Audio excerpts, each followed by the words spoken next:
Thank you, Squarespace, for sponsoring this video. Check that out. I don't know what it is about a really messy, unorganized pile of knits that brings me joy, but it is something that I really love. And picking it apart, I'm excited to share it with you, and we'll go through all these things one by one. Hi, it's been a long time since we sat down and chatted. And way back when I first started this YouTube channel, I was always thinking, man, some of the people that I love catching up with and following on like knitting YouTube podcasters, I love them so much, but they take months in between episodes. Why are they not just putting out content all the time? I want to watch them, blah, blah, blah. Well, let me tell you, life has really put me in a season where I can totally see that perspective now. It's so much easier for me to just knit continuously behind the scenes, and sharing just seems like so much effort that I'm just feeling selfish in wanting to keep my knitting to myself a little bit. So this is a rare moment, I feel, where I just feel excited to come forward and share with you the things that I have been working on behind the scenes. I have my Jenny sweater on, and I still haven't fixed the puckering at the neck. So frustrating. It doesn't feel uncomfortable. If it looks uncomfortable, just letting you know, it doesn't feel uncomfortable. It is fine. It's a little tight around the neck, but I like how it all brings the neck together, like the elastic that I put in, which I believe is called for in the pattern to get this look. Otherwise, if you don't put elastic in, it looks very obviously loose, and the neckline looks a little weird. So I'm happy that it's there. I am okay with it. It's just, I put it in a weird way, I suppose, where somehow, just in the front here, this is kind of naturally how it goes.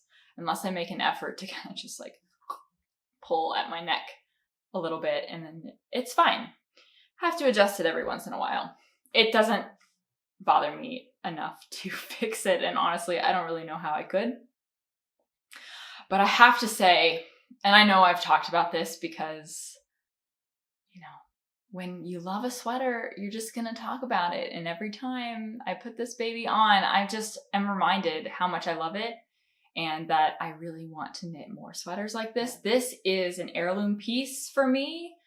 Probably my most worn sweater to date, and will probably likely continue that way on that path, because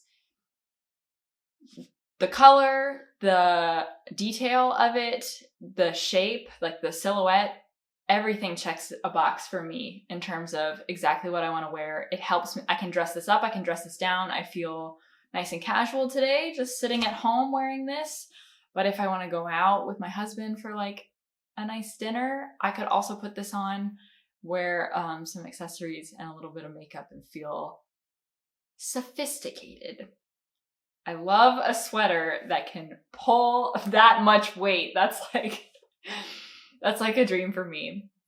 And I've definitely become one of those people that I don't really mind all that much what I have in my wardrobe right now. It's just, for me, the less I have to think about it, the better. I, in college, was one of those people that loved putting together an outfit, and I was very out there with my outfits. I had a very specific curated style. I have evolved to be completely the opposite person. And you know what? I love it. It makes me happy. So to be able to create a sweater that does exactly what I want it to do is perfect.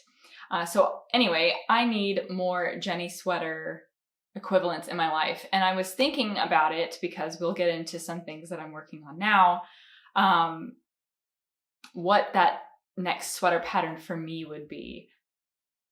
And it's such a shame that I think I knit my Ingrid sweater in the wrong gauge. It just did not turn out right. I didn't do a gauge swatch. Shame on me. I just trusted the wool to bloom way more than it actually did.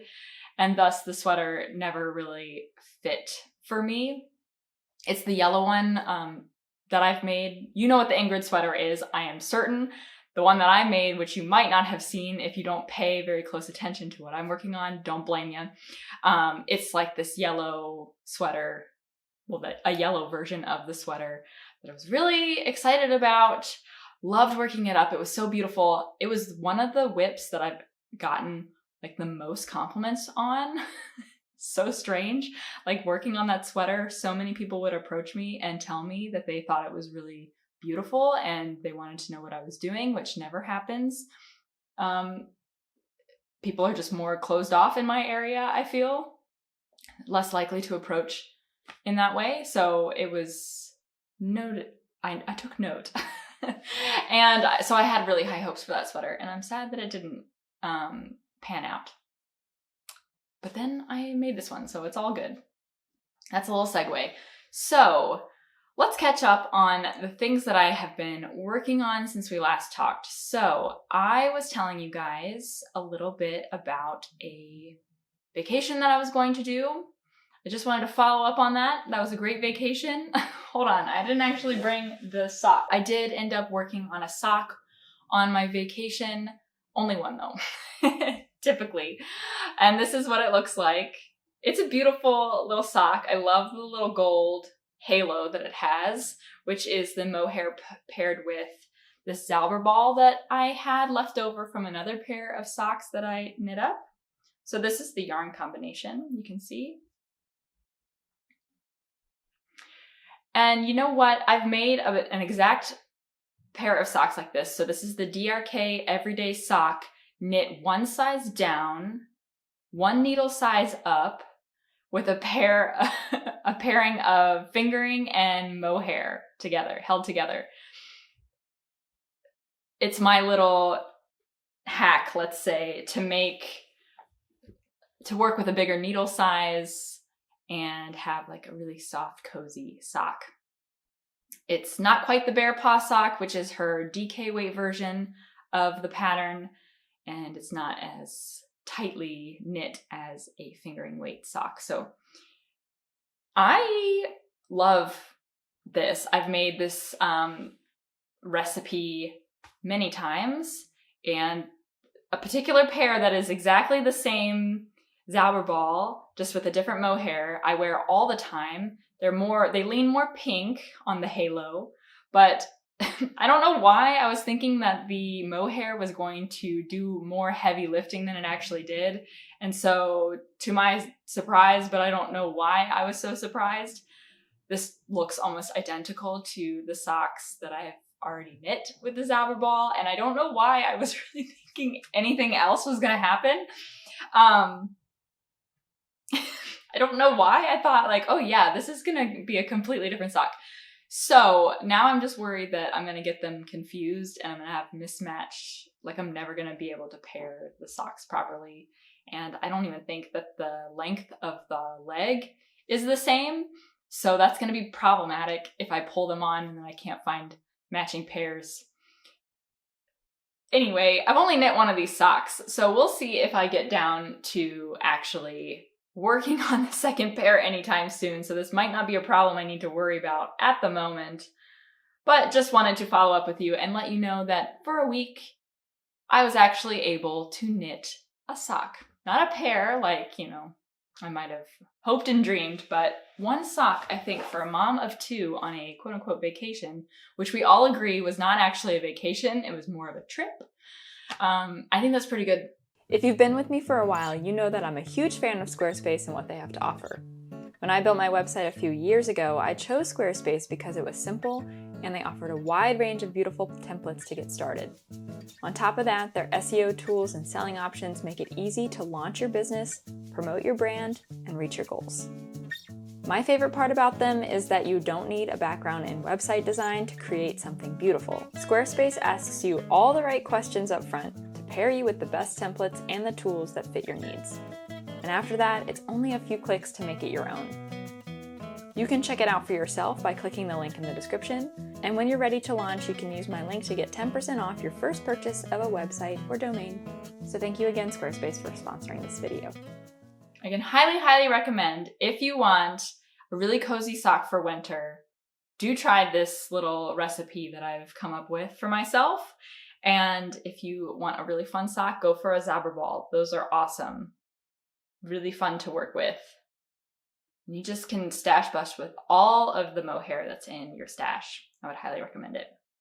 Okay, so that's just like a quick little aside. Wanted to kind of wrap up what I was talking about last time with another little update. Very brief, because I know I've been talking about this for ages and I really should have been done with this by now. Like, truly, it should be done, and I shouldn't even be giving you this update right now because it's so simple what I need to do, and yet I keep putting it off. But I will say, so sewing on the zipper, still hasn't done it. I'm so close though. I did the, I don't even know what that's called. I should know. But I sewed in the lining for the zipper. And now all I need to do is just get a needle and thread and the zipper that's literally sitting right next to me out of the drawer and go ahead and work it up. And then, because it's already middle of November, then my husband can wear this thing. Although, thankfully, maybe the world is just working in my favor. The weather has been really mild, you know? And we haven't really needed too warm of knits. Like, so my husband hasn't been missing out on anything yet with this. So thankfully, I haven't felt like the time crunch for this piece in particular. Like, I just want to make sure that before the year turns, I want to get this done within a year because I think I cast it on earlier this year. I would hate for it to go any further than that. Like, any further into winter than late December would be a failure. But I'm not going to look at it like that. You know, it's just a win to be able to make a men's sweater, I think. So I'm going to take that. And it's almost done. It's looking really good. He tried it on. I think the issue that I had with the armpits is not going to be a problem, thank goodness. And yeah, we will have a new sweater that I can steal from his closet. But I also have a sweater for me, which is good. So one for them, one for me, you know. I finished my Aros sweater since we last chatted. Last time, I think I was wearing this as a whip. So like I was wearing the whip while I was talking. And since then, I have finished both of the arms and the neckline to have a completed sweater. I think it looks wonderful. I really am happy with the stripe motif and the colors that I chose. I don't think it's as out there as I was kind of worried about as I was knitting it up. I was just like, well, I looked at all these colors together. I thought it was going to be okay. Is it actually okay? Well, I think so. I think I'm going to be able to wear it. And especially when I wore it as a whip in the last video, when I tried it on, I was like, oh yeah, this is going to be great. The one thing that I'm not so sure about is, again, the neckline. I think I'm having some bad luck in that area. Again, too much puckering here. And I really don't know why that is. It's really disappointing because I thought that I followed the instructions. Here's the thing. Like, I've gotten to a point in knitting where I'm following patterns. I rarely ever make anything up on my own anymore, but as far as a full pattern goes. But most of the time when I follow patterns, I follow the body, obviously, because that is the main shape of the sweater. But when it gets down to like the sleeves and the neckline, I kind of get the gist. Like, I read through it and then I do it, you know? And if it doesn't actually turn out, if I somehow misinterpreted, which happens very often, I'm finding out, if that happens, like, I just figure it out. Like, I don't really worry. With a neckline, I kind of just know, like, I need to pick up stitches, and if it's going to be one by one, the last stitch needs to be a purl if the first stitch is a knit. So if I get to that point, I'm like, okay, it's fine. I don't need to go back and count. Whereas if I think back to like 5 years ago when I first started knitting garments, like, I would double and triple check my stitch count, which understandably so. But I've gotten to a point, which I'm really happy about, that I can just like kind of riff. And maybe that's what I did here, but I really did think that I followed the instructions, because she said there's a certain stitch rate that you need to be picking up for the neckline. And I thought I did that. And yet there's some weird, first of all, the neckline seems super, like high, like tight. And granted, this hasn't really gone through a blocking. So maybe I am just boring you with a bunch of details that don't really matter, and that all of these worries just aren't valid. But there is one thing that I know won't come out with blocking, and it's that little curve. You see that? So frustrating. I must have picked up my stitches funny. Like, I'm trying to bring this as close to you as possible. I hope you can see very nicely that there's kind of like an M, like a little squiggle in the very center where the neckline is picked up on the purple. And you really can see it in the gray, like that gray stripe just underneath the purple. There's just too much tension there. And as soon as I finished and noticed this, I went on the hashtags. I was like, wait a minute. Aros sweater, what's going on? Like, I've never seen this before. And I did see it on a couple of sweaters. So we must have made the same little error. I do know that my stitches are just ever so slightly slanted. So when I folded the collar, maybe I did something there. I don't know. Is it enough for me to want to redo it? No, I don't think so. Anyway, I think this is such an interesting sweater as it is. I feel like that little detail will be missed by those who don't knit, you know? They certainly won't know it's a handmade garment. I can tell you that. Like, I look at this and I'm like, this is a very nicely made sweater. This could look store-bought. So that I'm happy with. Not that I don't mind the hominess of it. Of course I do, but you know, I like to fool people sometimes. I'm just really happy with how this sweater turned out. Even with the little imperfections, that is what it's all about too, making your own clothes. Like, you're supposed to have like those little things just so you can remember that, yeah, I made this. So it's a nice little reminder, I think. Anyway, I'll just close my eyes when I go in front of a mirror when I'm wearing this, and it won't bother me that way. But yeah, I really loved every second that I made it. With every second that I worked on this sweater, I really enjoyed.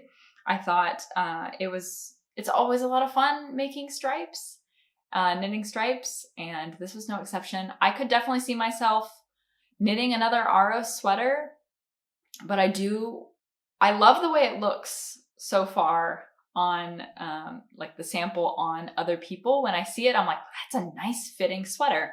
So, but I do need to try that out for myself. So this needs to go block, and I will come back the next time we sit down. I will be wearing this sweater and I will share with you the final fit, and hopefully my dreams will come true, because I really do think that this looks like a sweater style that I could knit again and again. Stripes, no stripes, whatever. I think it looks really nice. So I'm really hoping that that is what it becomes for me, because I love this little saddle shoulder detail.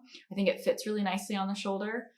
Just a little different than the raglans that I'm so used to seeing and wearing and loving too. But you know, just having a different construction method in my handmade wardrobe is really nice. So I have high hopes for this. I will report back to you. Loved the project and would love to do it again in the future. However, there are other things that I want to do, so that is for a completely other time. Let me tell you the things that I am currently working on. So those are things that I've finished, semi-finished. The current whips that I've got, I have two.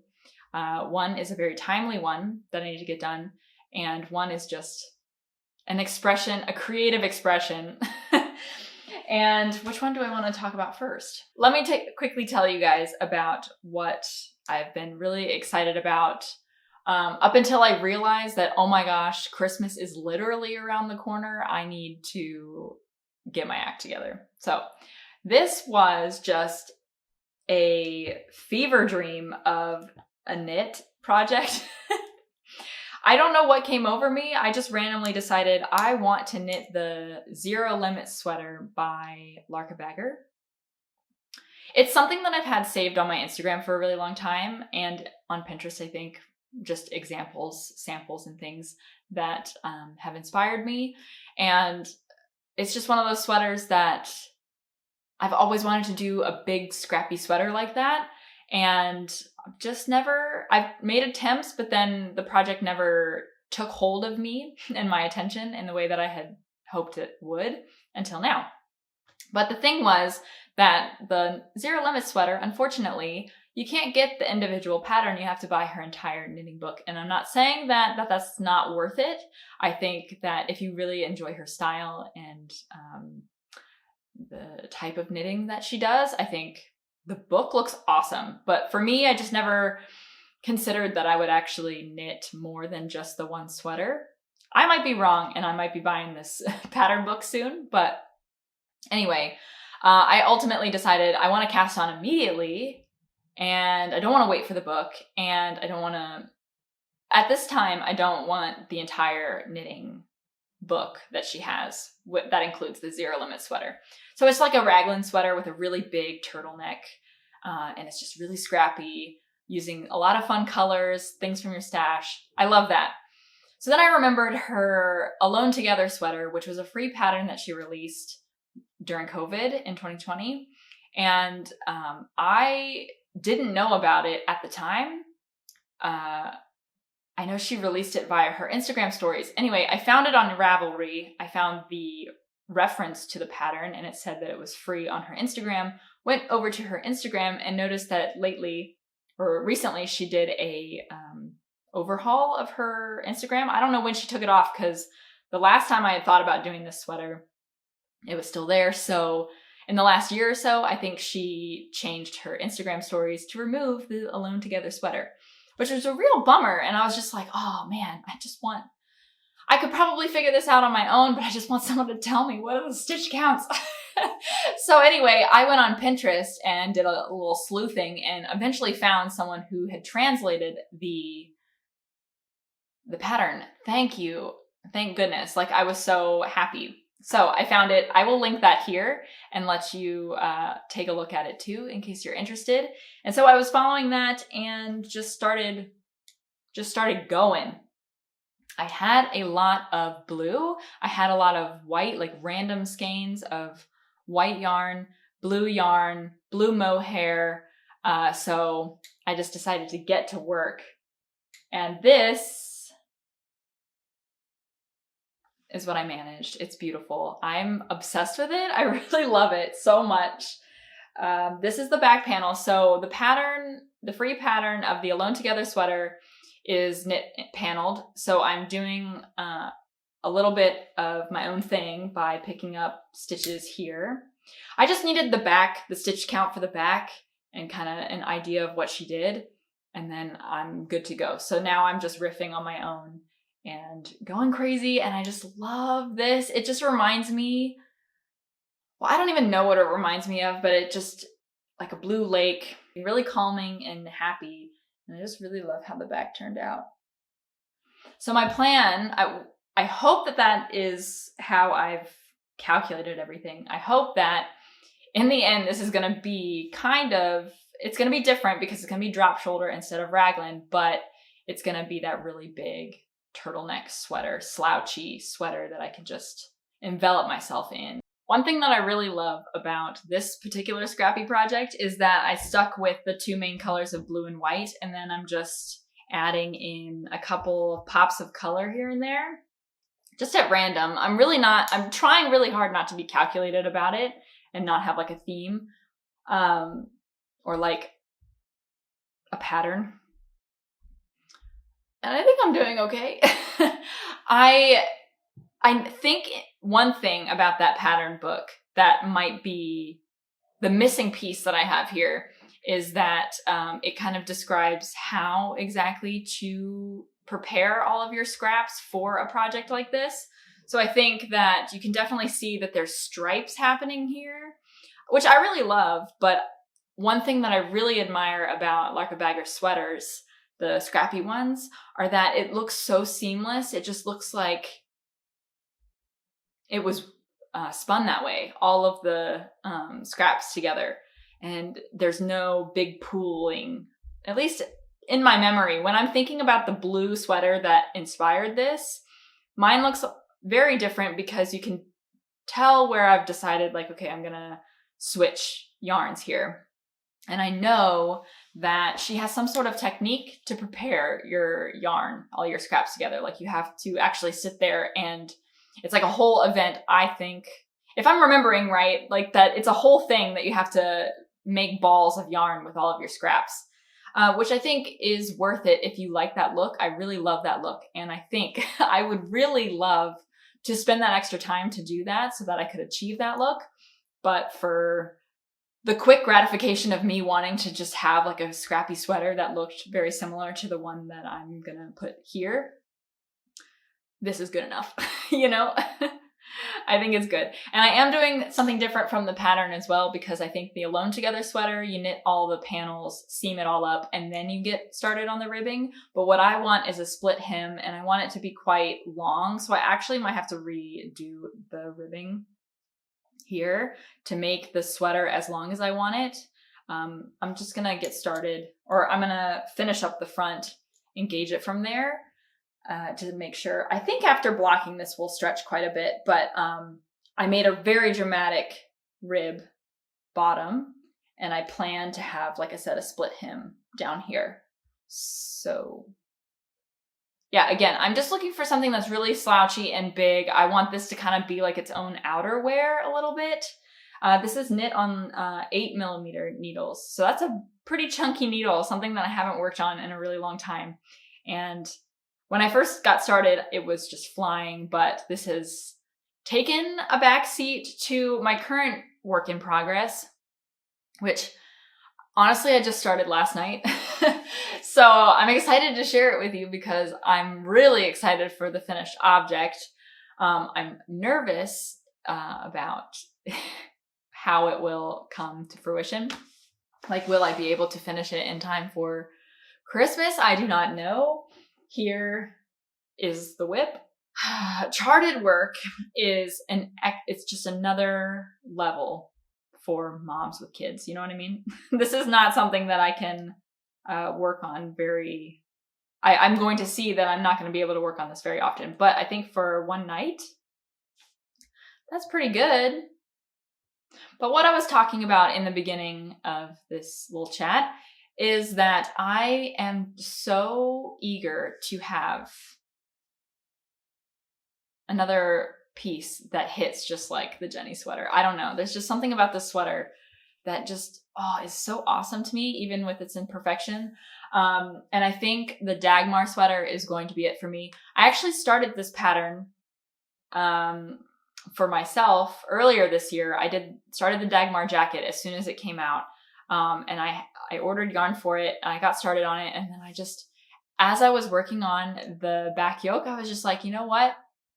Now is not the time for this sweater. I don't know what it was, but I just decided now is not the time to be working on this Dagmar jacket. And I think this is going to be very similar to how the Ingrid sweater came about for me, because I worked on the Ingrid sweater baby version for Arthur when I was pregnant with him as part of my Baby Knits Marathon. And I fell in love with that sweater. I was on the fence about that sweater before, like for women. But then when it came out in the baby version, I was like, okay, let me just do it. And then when I knit it for the baby, I was like, oh gosh, I need one for myself. And that's how I worked myself up to knit the adult version of the Ingrid sweater. Unfortunately, that didn't pan out the way that I wanted to, like I mentioned to you, but I think something similar is going to happen here. And I really hope that I don't get burnt out on this, because I would love the Dagmar. I bought the Dagmar jacket pattern, but I think I would prefer the Dagmar sweater, just knowing me and how I don't really wear cardigans right now in this phase of my life for whatever reason. This is a sweater for Noah for Christmas. I'm not really sure how that's going to go. being that it's already the end of November, but I figured he's the smaller one. So if I'm going to finish any sweater for my sons, it's going to be the smaller baby. It's going to be my my 1.5-year-old going on 2 years. So that size range I think is going to be a lot easier to complete than a 3-year-old going on 4 years wearing 4-year-old sized clothing, because he's like a jolly green giant. I don't know what's going on with that kid. He is so tall and he's like a string bean. He's so tall and super skinny. Anyway, I'm gonna get started on this one. Hopefully finish it for Noah for Christmas. If not, you know what? I'm a mom doing her best and we'll get around to it. So I really hope that I'm going to enjoy this, and by the end of it, I'm going to memorize the pattern so that knitting it for an adult will be like that. And this sweater pattern is such like an heirloom style sweater that I feel like knitting it for the boys, knitting it for me, potentially even my husband, maybe one day, goals are lofty, but that would be the exact style of sweater I think that everyone in the family would enjoy. So I just went with a stash buster for this, really trying to stick with what I have.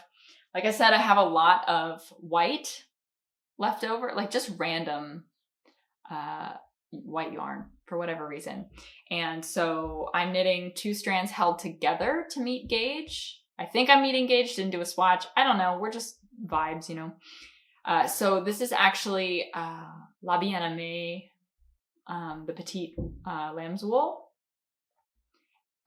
Bichet Bouche. What am I talking about? This is Bichet Bouche lamb's wool. And this is just Drops Flora. But it has like a really nice, very subtle marl combination. And I think I have enough for a 2-year-old size sweater, I hope. I hope I'm meeting gauge. It looks okay to me. And we'll see. I'm just really, I'm really excited just to work up this sweater. If I don't make it for Christmas, like who cares? I'm just, again, a mom doing her best and putting on like these deadlines just to kind of keep me on track, really. If I don't make them, it's not the end of the world. But so far, so good. Again, I'm only like one night in, so I hope that from here on, the chart reading should just get easier and easier. And then, yeah, it's going to be such a cute sweater. I just love the Ingrid sweater on both of them. They both wore it so well, and it was just my favorite thing to put the kids in. Like a little cabled sweater is just so adorable on children. And yeah, so this one is great. They don't have to be matching. So if I can finish this one and then have time for another stockinette sweater for Arthur, I can certainly get that done. Like it doesn't have to be, they don't have to be matching. I did think that would be really cute each year to do matching sweaters. But this year, for some reason, like just slipped through my fingertips. It's just crazy. Having 2 little boys this age is a whirlwind. There's something going on like all the time. Fires put out everywhere, but a lot of fun, and they're just crazy. It's just, I was looking at Noah the other day, and it blows my mind that he is almost the age that Arthur was right now, he is the age that Arthur was when I was 6 months pregnant with Noah. And I was looking at him and I was like, gosh, that can't be right, because like I look at you and you're still like such a baby. And you hear people say that, you hear moms say that all the time, but it just does not process, or at least it didn't for me until I was in that position. So time really does go by fast. I know that's such a cliche, but it's just so true. There's a reason it's cliche, because it is true. That is the truth. So anyway, I'm trying to enjoy the moments, and I am enjoying the moments, which is why I'm mid-November and not anywhere near my knitting goals as I would like to be. But as you can see, like there's been a lot of changes around here. I did a little dabbling just quickly before I let you go. Like we've been in a little bit of house home improvement mode. So we were doing new baseboards. My dad came to visit us and he helped basically do it all himself, but he did teach me a thing or two in the meantime. throughout the whole process. We did baseboards in basically the entire home, which was amazing. And it just made such a huge difference. And after helping him very so little with that project, he gave me the confidence to do a little faux board and batten behind me, if you can see. That was not there before. And I'm really happy with how it's turning out. It's not done. So I just primed it. I need to paint it. So now I'm kind of distracted away from my knitting, trying to figure out like what color should I paint it and so on and so forth. I've seen a lot of examples, like what's trendy on Pinterest is that you do dark board and batten and then the wall is lighter. But I don't think throughout the house I want darker trim compared to the walls, although I love that look. I just, I think white is fine. So I think what I'm going to do is just white for the board and batten. And then I'm thinking like, what color do I paint the rest of the walls in here that are not faux board and batten? You know what I mean? So that is what's taking up a lot of my time and mental energy. And that is also how time just got away from me. I've been nailing and gluing wood to the wall and didn't realize that Christmas is fast approaching and knitting takes time. Like you got to actually sit down to knit. You can't be standing up like with a nail gun or with a glue gun and doing home improvement things. How dare I have stuff to do. I hope you enjoyed hearing some thoughts on what I've got going on lately. And I will see you guys in the next video, which I hope is not as few and far between as these last two have been. So I hope to catch up with you guys really, really soon. All right. See you guys. Bye.